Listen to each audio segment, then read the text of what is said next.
Hello friends.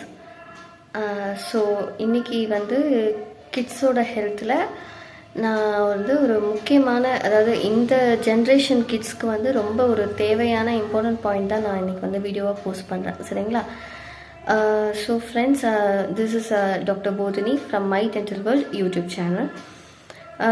Kids வந்து பார்த்திங்கன்னா இப்போது இந்த என்ன சொல்கிறது, ஸ்க்ரீன் டைம் அப்படின்றது வந்து ஓரளவுக்கு அவேர்னஸ் வந்துருச்சு. பட் இருந்தாலுமே வந்து அந்த ஸ்க்ரீன் டைமால் பாதிக்கப்படுறது அப்படின்றது வந்து அந்த ரேஷியோ வந்து இன்னுமே இருக்குது. சரிங்களா?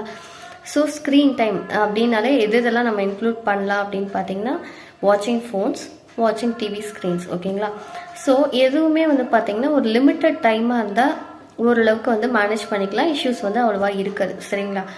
பட் அந்த டைம் டியூரேஷன் அதிகமாகிறதுனால ஓவரால் நம்ம பாடியில் எவ்வளவு வந்து சேஞ்சஸ் இருக்குது அப்படின்றது இன்ஃபேக்ட் ஜென்ரல் ஃபிசிஷியன்ஸ் நிறைய வந்து அவேர்னஸ் க்ரியேட் பண்ணிகிட்ருக்காங்க. நிறைய வீடியோஸ் வந்து சோஷியல் பிளாட்ஃபார்மில் ஷேர் பண்ணுறாங்க. அண்ட் என்ன சொல்கிறது, எத்தனை கிட்ஸோட ஹெல்த் வந்து எப்படி ஸ்பாயில் ஆகுது அப்படின்றத பற்றியும் நிறைய அவேர்னஸ் வந்து பண்ணிட்டு தான் இருக்காங்க. ஸோ அந்த விதத்தில் as a health care practitioner, dental profession ரிலேட்டடாக இந்த ஸ்க்ரீன் டைம் என்ன பாதிக்குது அப்படின்றத வந்து நான் சொல்கிறேன். சரிங்களா? So first thing, screen time வந்து எப்போ வந்து அதுவும் ஒர்க்கிங் பேரண்ட்ஸ் அந்த மாதிரி இருக்கும்போது எப்போ இன்ட்ரடியூஸ் பண்ணுறாங்க அப்படின்னு பார்த்தீங்கன்னா, ஃபீடிங். அதாவது இப்போ வந்து ஃபுட்டை கொடுக்கும்போது குழந்தை அழுகிறாங்க. ஸோ ஃபோன் கொஞ்ச நேரம் கொடுத்துட்டா அவங்க வந்து குட்டாக சாப்பிடுவாங்க அப்படின்னு சொல்லிட்டு நிறைய பேரண்ட்ஸ் என்ன பண்ணுறாங்க அப்படின்னா, ஃபோன் கொடுத்துட்டு, கையில் ஃபோன் கொடுத்துட்டு அவங்கள வந்து சாப்பாடு சாப்பிட வைக்கிறாங்க. சரிங்களா? ஸோ இது வந்து பார்த்தீங்கன்னா கரெக்டானு கேட்டிங்கன்னா கண்டிப்பாக வந்து ராங். இதை வந்து உங்களோட ஜென்ரல் ப்ராக்டிஷனர்ஸ், ஜென்ரல் ஃபிசிஷியன்ஸ் கிட்ட நீங்கள் கேட்டிங்கன்னா அவங்களே சொல்லுவாங்க. அவங்க வந்து ஃபுட்டை வந்து ப்ராப்பராக ஸ்வாலோ பண்ண மாட்டாங்க. ஸோ அதனால் அவங்களுக்கு வந்து ஒரு சில இஷ்யூஸ் வரும் அப்படின்னு சொல்லிட்டு நிறைய பேர் சொல்லுவாங்க. ஸோ ஓவரால் மென்டல் ஹெல்த்துமே வந்து அந்த ஃபோக்கஸிங் பவர், அவங்களோட அட்டென்ஷன், அந்த அவங்களோட இன்ட்ராக்ஷன், ஸ்கூலில் மற்ற பசங்களோட இன்ட்ராக்ஷன், அண்ட் ஸ்கூல் டீச்சர்ஸ் கிட்ட அவங்களோட வே ஆஃப் பாண்டிங் எல்லாமே வந்து பார்த்திங்கன்னா அஃபெக்ட் ஆகுது. ஸ்லீப்பு, அதுவும் வந்து என்ன சொல்கிறது, நைட் டைமில் ஃபோன் கொடுக்கறதுனால குழந்தைங்களுக்கு அந்த ஸ்லீப்பிங் சைக்கிள் வந்து ப்ராப்பராக இருக்கிறது கிடையாது. ஃபர்தர் அந்த மாதிரி போயிட்டே இருக்குது. சரிங்களா? ஸோ டென்டலில் வந்து என்ன ஆகும் அப்படின்னு பார்த்தீங்கன்னா, நீங்கள் ஃபுட்டு வந்து நீங்கள் கொடுக்கும்போது நீங்கள் சாப்பிடும்போது ஃபோன் கொடுக்குறீங்க அப்படின்றத அவங்க ரியலைஸ் பண்ணுறாங்க அப்படின்னா, அவங்க அந்த உணவு சாப்பிட்ற டைம் வந்து இன்க்ரீஸ் பண்ணுறாங்க. சரிங்களா? ஸோ இப்போ ஒரு 10 நிமிஷத்தில் ஒரு குழந்தை வந்து ஒரு அரை இட்லியோ ஒரு இட்லியோ சாப்பிட்றாங்க அப்படின்னா, அந்த 10 நிமிஷத்தில் சாப்பிட்றது நீங்கள் ஒரு ஸ்க்ரீன் டைம் கொடுக்கும்போது என்ன ஆகும் அப்படின்னு பார்த்தீங்கன்னா, நீங்கள் ஃபோன் வாங்கிட போகிறீங்க அப்படின்றதுல they will extend by eating. ஓகேங்களா? ஸோ அதனால் என்ன பண்ணுவாங்கன்னா, 10 நிமிஷத்துக்கு சாப்பிட ஒரு அரை மணி நேரம் வச்சு சாப்பிடுவாங்க.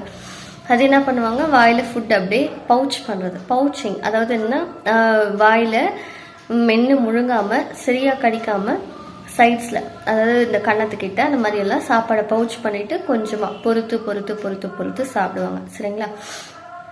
ஸோ இந்த மாதிரி அவங்க வந்து ப்ராப்பராக மென்று ஸ்வாலோ பண்ணாமையும் இஷ்யூஸ் வரும். இன்னொன்று, அவங்க அந்த ஃபுட்டை வந்து இந்த மாதிரி சர்ஃபேசஸ், அதாவது உள்ளே வந்து பவுச் பண்ணி வைக்கிறாங்க இல்லையா? ஸோ அந்த மாதிரி பவுச் பண்ணும்போது என்ன ஆகும் அப்படின்னு பார்த்தீங்கன்னா, அந்த சர்ஃபேசஸில் ஃபுட் சப்ஸ்டன்ஸோட கான்டாக்ட் டைமிங் வந்து அதிகமாக இருக்கும். சரிங்களா? ஸோ அதனால் என்ன ஆகும்னு பார்த்தீங்கன்னா, சர்ஃபேசஸ்லலாம் வந்து கேவிட்டிஸ் வந்து அதிகமாக வர்றதுக்கு சான்சஸ் இருக்குது. மெயின் பிரச்சனையே அதுதான். சரிங்களா? ஸோ மல்டிபிள் சர்ஃபேசஸில் வந்து கேவிட்டிஸ் வர்றதுக்கு வாய்ப்புகள் அதிகம். சரிங்களா? So general health as well as oral health ரெண்டுத்தையுமே கன்சிடர் பண்ணுறோம் அப்படின்னா, நம்மளோட கிட்ஸ்க்கு வந்து பார்த்திங்கன்னா ஸ்க்ரீன் டைம் வந்து தேவையே கிடையாது. ஸோ ஸ்க்ரீன் டைமுக்கு பதிலாக பேரண்ட்ஸ் வந்து கிட்ஸோட இன்ட்ராக்ட் பண்ணலாம். இன்னொன்று, கிட்ஸும் வந்து அவங்கக்கிட்ட நாங்கள் ஒர்க் பண்ணுறோம், எங்களுக்கு வேலை இருக்குது, மற்ற ஒர்க்கும் பார்க்குறோம், ஓகே ஃபைன், எல்லாருமே வந்து நம்ம எங்கேஜ்டாக இருக்கிறோம், நான் இல்லைன்னு சொல்லலை. பட் அந்த டைமில், அந்த ஃபுட் அந்த சாப்பிட்ற டைமில் நம்மளோட டைனிங் டைமையும் சேர்த்து மர்ஜ் பண்ணிக்கலாம். ஸோ 3 பேர் ஃபேமிலியில் அட்லீஸ்ட் ஒரு நாளைக்கு ஒரு வேலையாவது, அட்லீஸ்ட் ஒரு 4 நாளைக்கு ஒரு வேலையாவது எல்லோரும் சேர்ந்து சாப்பிட்ணும் அப்படின்ற மாதிரி ஒரு சின்ன ஹேபிட்டை ஃபார்ம் பண்ணோம் அப்படின்னா, ஆட்டோமேட்டிக்காக அந்த பசங்க வந்து என்ன பண்ணுவாங்க அப்படின்னா, இந்த டைமில் நம்ம எல்லாம் ஒன்றா சாப்பிடுவோம், நம்ம எல்லாம் வந்து ஃபுட்டை வந்து இது பண்ணுவோன்னு. ஸோ பேசிக்கிட்டே நம்ம கூட வந்து பேரண்ட்ஸோட கொஞ்சம் பாண்டிங் அட்டாச்மெண்ட்டாக இருக்கும்போது என்ன ஆகும்னா, ஃபுட்டு வந்து அவங்க ப்ராப்பராக சாப்பிடுவாங்க. சின்ன சின்ன இனிஷியேட்டிவ் தான், வேறு எதுவுமே இல்லை. நமக்கே தெரியாமல் நம்ம வந்து நான் யாரும் எந்த ஒரு பேரண்ட்டுமே வந்து குழந்தை வந்து நல்லா இருக்கக்கூடாதுன்னு நினைக்க போகிறது கிடையாது. எல்லா பேரண்ட்ஸுமே வந்து நம்ம குழந்தை நல்லா இருக்கணும், நம்ம குழந்தை நல்லா வரணும் அப்படின்றதுக்காக தான் எல்லாருமே வந்து வேலைக்கு போகிறது, ஏர்ன் பண்ணுறது எல்லாமே வந்து நம்ம ஜென்ரேஷன் அடுத்த ஜென்ரேஷன் நல்லா இருக்கணும் அப்படின்றதுக்காக மட்டும்தான். ஸோ அப்படி இருக்கும்போது நீங்கள் இந்த ஸ்க்ரீன் டைம்ன்ற ஒரு பெரிய விஷயத்தில் வந்து நீங்கள் மாட்டிக்காதீங்க, உங்கள் குழந்தைங்களையும் மாட்ட விடாதீங்க. ஸ்க்ரீன் டைம் வேண்டாம், ஓகேங்களா? So happy parenting. மறக்காமல் இந்த வீடியோ பிடிச்சிருந்தா இந்த வீடியோவை லைக் பண்ணிக்கோங்க, சப்ஸ்கிரைப் பண்ணிக்கோங்க சேனலை, உங்கள் ஃப்ரெண்ட்ஸ் கிட்ட ஷேர் பண்ணுங்கள், ஓகேங்களா? Thank you so much friends.